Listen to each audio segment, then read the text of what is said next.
Titanic, the mystery of the lost giant. Have you ever heard of a ship that was so big, so fancy, and so strong that people thought it could never sink? It was called the Titanic. The Titanic was known as the unsinkable ship, but on its very first trip across the Atlantic Ocean, it hit an iceberg and sank to the bottom of the sea. Over 1,500 people lost their lives. Even today, more than 100 years later, people still wonder how this happened. Was it just bad luck, or was someone to blame? This is the story of the Titanic, the mystery of the lost giant. The Titanic was not just any ship. It was the largest and most luxurious ship in the world at the time. It was built in a city called Belfast, in Ireland. The shipyard that built it was called Harland and Wolff. Thousands of workers spent over 2 years building the Titanic. The ship was about 882 feet long, that's almost 3 football fields placed end to end. It had 10 decks and could carry more than 2,200 people, including both passengers and crew. People who saw the Titanic were amazed. It was like a floating palace. First-class passengers enjoyed the finest things. There were golden decorations, fancy meals, grand staircases, and even a swimming pool and a gym. Some of the richest people in the world were on board. There was also a second class and a third class. Third-class passengers didn't have luxury, but many of them were happy just to be heading to America for a better life. The ship was divided by class, but one thing connected them all. Everyone believed the Titanic was safe. Some even said it could never sink. On April 10, 1912, the Titanic left Southampton, a city in England.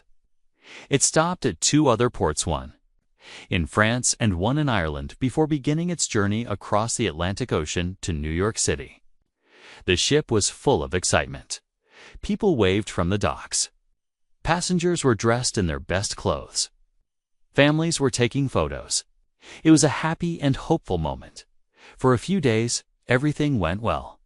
The sea was calm. Sky was clear. People ate delicious meals, went for walks on the deck, and enjoyed music and games. Many believed they were on the safest ship ever built. But deep in the cold waters of the North Atlantic, danger was waiting as the Titanic moved farther west. Other ships nearby started sending warnings. They used a system called Morse code to send messages through the air. These messages said that there were icebergs ahead. At least 6 iceberg warnings were sent to the Titanic that day. But the ship continued to sail at high speed, almost full speed. Why didn't the ship slow down? Some people believe the captain wanted to reach New York early to make headlines.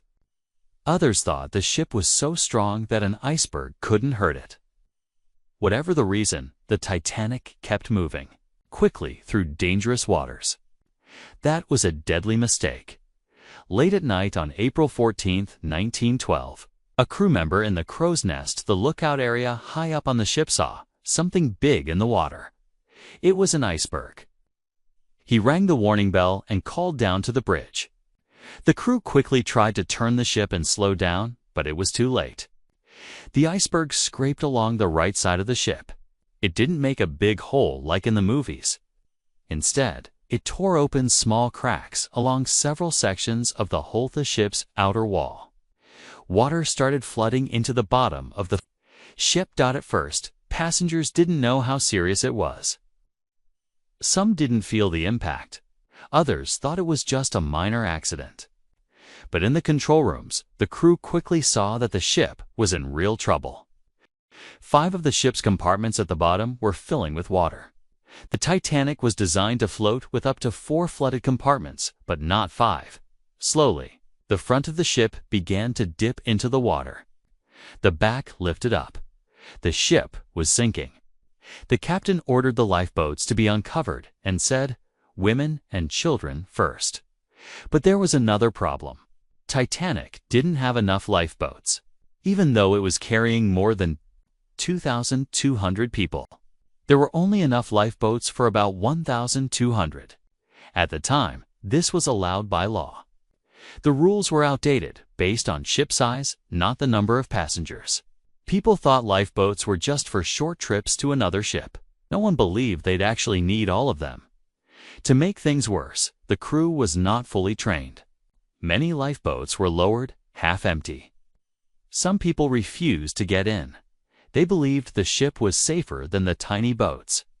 In first class, some didn't want to leave behind their bags, clothes, or even their pets. Others didn't want to be separated from their families. In third class, passengers had trouble finding their way to the boat deck. Some were trapped by locked gates that separated the classes. As time passed, panic grew. The ship tilted more. Lights flickered. The cold wind howled. People began to scream, pray, and cry. At 2:20 a.m., then 3 hours after hitting the iceberg, the Titanic broke into 2 pieces and disappeared. Beneath the ocean, in the freezing water, people tried to swim or climb onto anything that would float. But the sea was bitter cold, below freezing. Many died within minutes. Out of over 2,200 people on board, only about 700 survived. Most were picked up by a ship called the Carpathia, which arrived hours later after hearing Titanic's calls for help. When news of the disaster reached the world, people were shocked. How could the most advanced ship in the world sink on its first trip? How could so many lives be lost? Investigations were held in both Britain and the United States. They found many causes. The ship had gone too fast through iceberg waters. The crew had ignored several warnings. The steel used in the ship became brittle in cold water. The rivets metal pieces that held the ship together were weaker than they should have been. And of course, there were too few lifeboats. Because of the Titanic disaster, new laws were passed. All ships were now required to have enough lifeboats for every passenger. Lifeboat drills became mandatory. An international ice patrol was created to watch for icebergs. Ships had to keep their radios on 24 hours a day in case of emergencies. The world learned from this terrible event.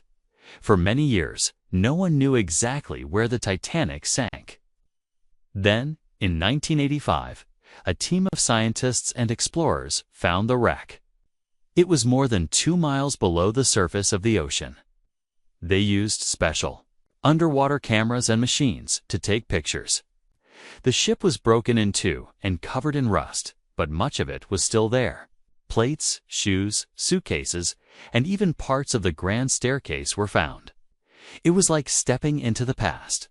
Today, people still visit museums to see objects from from the Titanic. Books, documentaries, and movies continue to tell the story. This ship has become a symbol of human pride and human mistake. We remember Titanic not just because it was big and beautiful, but because its story teaches us important lessons. It reminds us that safety should never be ignored, that no machine, no matter how advanced, is perfect, that even the strongest ships can fail if warnings are not taken seriously.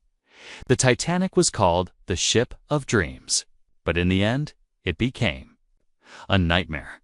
It was a story of hope, pride, and loss. A warning from history, deep beneath the sea.